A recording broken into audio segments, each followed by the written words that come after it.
జనసేన పార్టీకి అంటే కౌంటర్ ఇచ్చారు ఏంటంటే, పవన్ కళ్యాణ్ ఆంధ్రాలో జనసేనను ఆంధ్ర మతసేనగా మార్చారు అని కూడా షర్మిల ట్వీట్ చేశారు.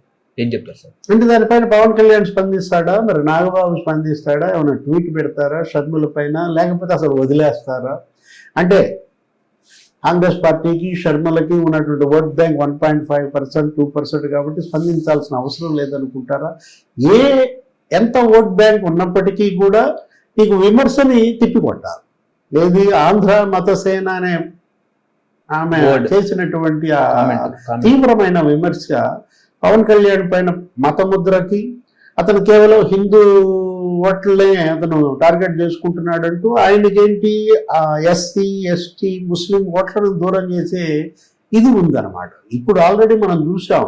ఇప్పటికే మొన్న జరిగిన 21 స్థానాల్లో 100% స్ట్రైక్ రేట్ ఎమ్మెల్యేల్లో కూడా వాళ్ళు ఎస్టీ రెండిట్లో గెలవగలిగారు.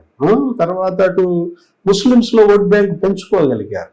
అటు ముస్లిమ్స్లో ఇటు ఎస్సీ ఎస్టీలలో ఇంకా జనసేన ఓట్ బ్యాంక్ పెంచుకోవాలనుకుంటే, ఎందుకంటే ఎటు చూసుకున్నా అక్కడ ఒక 7 స్థానాలు గిరిజనులు ఉంటారు. ఆ తర్వాత మరి ఒక 30 స్థానాలు ఇళ్ళు ఉంటారు. ఎవరు? ఎస్సీలు. అసలు అన్ని చోట్ల ముస్లింల యొక్క ప్రాతినిధ్యం బలంగా ఉన్న నేపథ్యంలో ఆ 3 మరి ఓట్ బ్యాంకుల్ని కోల్పోవడానికి పవన్ కళ్యాణ్ సిద్ధంగా ఉంటాడా? ఆంధ్ర మతసేన అని షర్మిల విమర్శలు తిప్పికొట్టాల్సిన